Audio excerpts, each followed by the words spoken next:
నమస్తే, welcome to prime time news.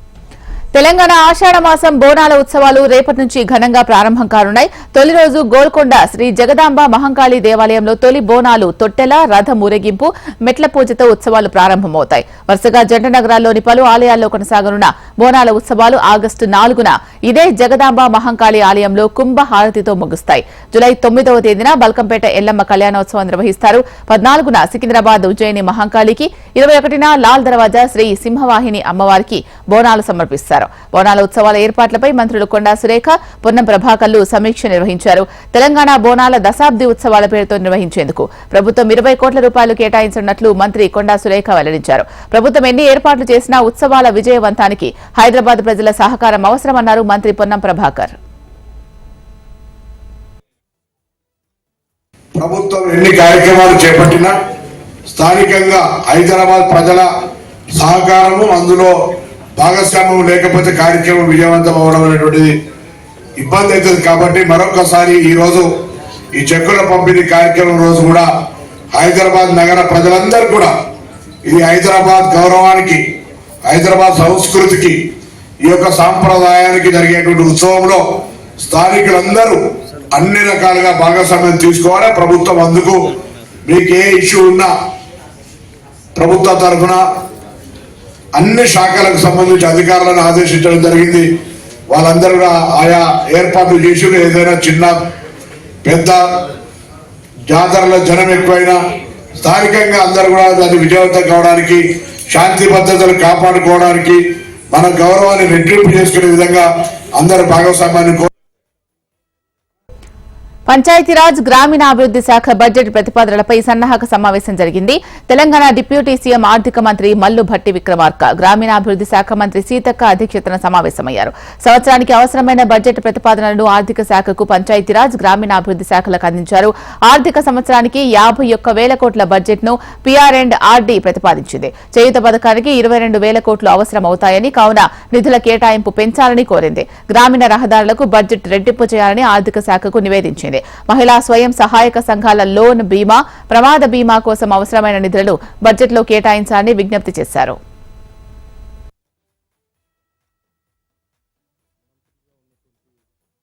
Telangana drinking water supply corporation తో అన్ని ఆవాసాలను అనుసంధానం చేయాలని మంత్రి సీతక్క కీలక ఆదేశాలు జారీ చేశారు. Telangana drinking water supply corporation limited board సమావేశం మంత్రి సీతక్క అధ్యక్షతన జరిగింది. అన్ని ఆవాసాలకు రక్షిత మంచినీరు అందించేలా చర్యలు చేపట్టాలి అన్నారు. అడవుల్లో నివసించే ప్రజలకు సైతం కుళాయి నీళ్లు అందించాలని ఆదేశించారు.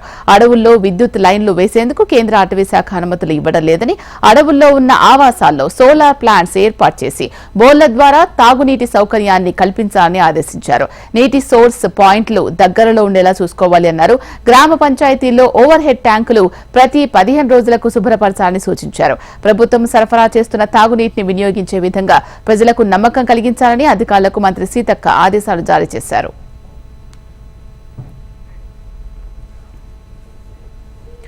చెడు సంప్రదాయాలకు చంద్రబాబు బీజం వేస్తున్నారని వైసీపీ అధినేత వైఎస్ జగన్మోహన్ రెడ్డి విమర్శించారు. వెంపల్లిలో టీడీపీ వర్గాల చేతిలో గాయపడిన వైసీపీ నాయకుడిని కడప రిమ్స్ ఆసుపత్రిలో జగన్ పరామర్శించారు. వైసీపీకి ఓటు వేశారన్న కారణంతో దాడి చేయడం సరైంది కాదు అన్నారు జగన్. పులివెందులలో ఎన్నడూ ఇలాంటి సాంప్రదాయం లేదు అన్నారు. చంద్రబాబు ఏం సాధించాలని అనుకుంటున్నారని ప్రశ్నించారు. నాయకులలా ఉండి ఇలాంటివి ప్రోత్సహించకూడదు అని హితవు పలికారు. రాష్ట్ర వ్యాప్తంగా అరాచకాలు పెరిగిపోతున్నాయని ఆరోపించారు మాజీ సీఎం జగన్. కానీ నేను చంద్రబాబు నాయుడు గారికి మరొక్కసారి కూడా చెప్తా ఉన్నా, ఒక చెడు సాంప్రదాయానికి నాంది పలుకుతా ఉన్నారు. దయచేసి ఆపండి. ఆపకపోతే మాత్రం ఎల్లకాలం మీరే అధికారంలో ఉండరు. అధికారం మారిన రోజున ప్రజలు చంద్రబాబు నాయుడు గారు చేస్తా ఉన్న ఈ అన్యాయాలను చూసి శిశుపాలను పాపాలు పండినట్టుగా పాపాలు చాలా వేగంగా పండుతా ఉన్నాయి. అధికారం మారిన రోజున తాను చేస్తా ఉన్న ఈ చెడు సాంప్రదాయం తనకే చుట్టుకుంటుంది. జీహెచ్ఎంసీ కౌన్సిల్ జరిగిన తీరు బాధాకరంగా ఉంది అన్నారు మేయర్ గద్వాల విజయలక్ష్మి. సభను నిర్వహించేందుకు బీఆర్ఎస్ బీజేపీ కార్పొరేటర్లు సహకరించలేదని మండిపడ్డారు. సభ జరగవద్దు అన్న ఉద్దేశంతో బీఆర్ఎస్ కార్పొరేటర్లు వ్యవహరించారని ఆగ్రహం వ్యక్తం చేశారు. 4 ఏళ్ల వరకు మేయర్, డిప్యూటీ మేయర్లపై అనర్హత వేటు వేసే అధికారం ఎవరికీ లేదు అన్నారు. తననిప్పుడు రాజీనామా చేయాలని డిమాండ్ చేయడం ఏంటని ప్రశ్నించారు మేయర్ విజయలక్ష్మి. సో మేము ఒక ఎజెండా ప్రకారం వస్తే ఈ రోజు ఆ బిహేవియర్ బీఆర్ఎస్ పార్టీ వాళ్ళు కానివ్వండి, బీజేపీ పార్టీ వాళ్ళు కానివ్వండి, ఇవాళ వాళ్ళు బిహేవ్ చేయడము చాలా అంటే అసలు ఎవ్రీ కార్పొరేటర్ కి ఇది ఒక సిగ్గుచేటు. ఇవాళ ఎక్స్ అఫీషియో మెంబర్స్ వచ్చారు బీఆర్ఎస్ పార్టీ నుంచి, మరి వేరే పార్టీ నుంచి ఎక్స్ అఫీషియో మెంబర్స్ వచ్చారు. అంటే వాళ్ళకన్నా తెలిసి ఉండాలి కదండి. నో కాన్ఫిడెన్స్ మోషన్ పెట్టాలి ఒక మేయర్ పైన, డిప్యూటీ. జీహెచ్ఎంసీ సర్వసభ్య సమావేశం రసాభాసగా ముగిసింది. కౌన్సిల్ సమావేశం ప్రారంభమైన కొద్దిసేపటికే బీఆర్ఎస్ కార్పొరేటర్లు మేయర్ పోడియాన్ని చుట్టుముట్టారు. మేయర్ గద్వాల విజయలక్ష్మికి వ్యతిరేకంగా పెద్ద ఎత్తున నినాదాలు చేశారు. పార్టీ ఫిరాయింపులను ప్రోత్సహిస్తున్నారు అంటూ ప్లకార్డులు ప్రదర్శించారు. దీంతో కౌన్సిల్ను వాయిదా వేశారు. అనంతరం సమావేశమైన కౌన్సిల్ ఇటీవల మరణించిన గుడిమల్కాపూర్ ఎర్రగడ్డ కార్పొరేటర్లకు నివాళులర్పించింది. కాసేపు సభ జరిగినా మళ్లీ పోడియం వద్దకు విపక్ష కార్పొరేటర్లు వచ్చి మేయర్తో వాగ్వాదానికి దిగారు. వెంటనే తన పదవికి రాజీనామా చేయాలని డిమాండ్ చేశారు. దీంతో బీఆర్ఎస్ కార్పొరేటర్లపై మేయర్ ఆగ్రహం వ్యక్తం చేశారు. మరోవైపు ప్లకార్డుల విషయంలో కాంగ్రెస్ బీజేపీ కార్పొరేటర్ల మధ్య ఘర్షణ జరిగింది. బీజేపీ కార్పొరేటర్ శ్రవణ్ పై కాంగ్రెస్ కార్పొరేటర్లు దాడి చేశారు. జీహెచ్ఎంసీ జలమండలి పనితీరుపై బీఆర్ఎస్ బీజేపీ కార్పొరేటర్లు నిరసన చేపట్టారు. యాంటీ డిఫెక్షన్ లా ఉన్నప్పటికీ కూడా చట్టాన్ని చట్టబండలు చేస్తూ ఆనాటి ప్రభుత్వం ఏం చేసిందో అంతకంటే ఎక్కువ బరితెగించి ప్రభుత్వం చేస్తాము. ఇవాళ కనీసం 2/3 మెర్జ్ కాకుండా 2/3 సంఖ్య లేకుండా మెర్జ్ చేయడం ఆస్కారం లేకపోయినప్పటికీ కూడా ఇద్దరు పార్లమెంట్ బడ్జెట్ సమావేశాల షెడ్యూల్ ఖరారు చేశారు. ఈ నెల 22వ తేదీ నుంచి పార్లమెంట్ బడ్జెట్ సమావేశాలు ప్రారంభం కానున్నాయి.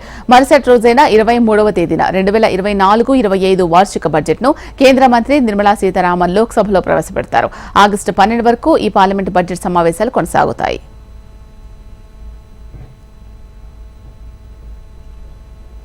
గుజరాత్లోని రాజ్కోట్ గేమింగ్ జోన్లో నెల రోజుల క్రితం భారీ అగ్ని ప్రమాదం చోటు చేసుకుంది. ఈ ప్రమాదంలో 27 మంది ప్రాణాలు కోల్పోగా పలువురు గాయపడ్డారు. ఈ నేపథ్యంలో వారిని రాహుల్ గాంధీ పరామర్శించారు. ఎన్నికల సమయంలో దాడి జరిగిన పార్టీ కార్యాలయాన్ని సైతం రాహుల్ సందర్శించారు. ఈసారి గుజరాత్ అసెంబ్లీ ఎన్నికల్లో కాంగ్రెస్ పార్టీ గెలవబోతోంది అన్నారు. గత ఎన్నికల్లో సరైన పోటీ ఇవ్వలేమని, ఇంకా 3 ఏళ్లు సమయం ఉందని, పోరాటం చేస్తే కాంగ్రెస్ దే విజయమన్నారు రాహుల్ గాంధీ. कांग्रेस पार्टी गुजरात में जीतेगी और गुजरात से ही नई कांग्रेस पार्टी बनेगी। आप भी जानते हो, मैं भी जानता हूं कि हम बीजेपी से पिछले चुनाव में नहीं लड़े थे, ठीक से नहीं लड़े थे। उससे पहले चुनाव में 2017 में हम 3 महीने कह लो 4 महीने कह लो 4 महीने 3 महीने हम लड़े और नतीजा आपने देखा। రాజకీయ కుట్రలో భాగంగా కేజ్రీవాల్ ను బలి పశువును చేశారని ఆయన సతీమణి సునీత కేజ్రీవాల్ ఆరోపించారు. ఏపీకి చెందిన ఎంపీ మాగుంట శ్రీనివాసులు రెడ్డి వాంగ్మూలం ఆధారంగా కేజ్రీవాల్ ను ఈడీ అరెస్ట్ చేసిందని ఆమె వీడియో సందేశంలో తెలిపారు. మాగుంట శ్రీనివాస్ రెడ్డి తన కుమారుడు రాఘవులు రెడ్డికి బెయిల్ కోసం కేజ్రీవాల్ పై ఆరోపణలు చేశారని తెలిపారు. మాగుంట వాంగ్మూలం తర్వాత ఆయన కుమారుడికి బెయిల్ వచ్చింది అన్నారు సునీత కేజ్రీవాల్. హత్రాస్ తొక్కిసలాటపై ఏర్పాటు చేసిన జస్టిస్ బ్రిజేష్ కుమార్ శ్రీవాస్తవ నేతృత్వంలోని కమిటీ ఇవాళ ఘటన జరిగిన ప్రాంతాన్ని పరిశీలించింది. పోలీసుల నుంచి వివరాలు అడిగి తెలుసుకుంది. 2 నెలల్లోగా పూర్తి రిపోర్టు ప్రభుత్వానికి అందజేస్తామని జస్టిస్ బ్రిజేష్ కుమార్ తెలిపారు. ఘటనతో సంబంధం ఉన్న వారందరినీ ప్రశ్నిస్తామన్నారు. We have been mandated to give our report within 2 months. हमने तो ऐसा नहीं सोचा, हम तो रिपोर्ट तैयार करने की कोशिश करेंगे.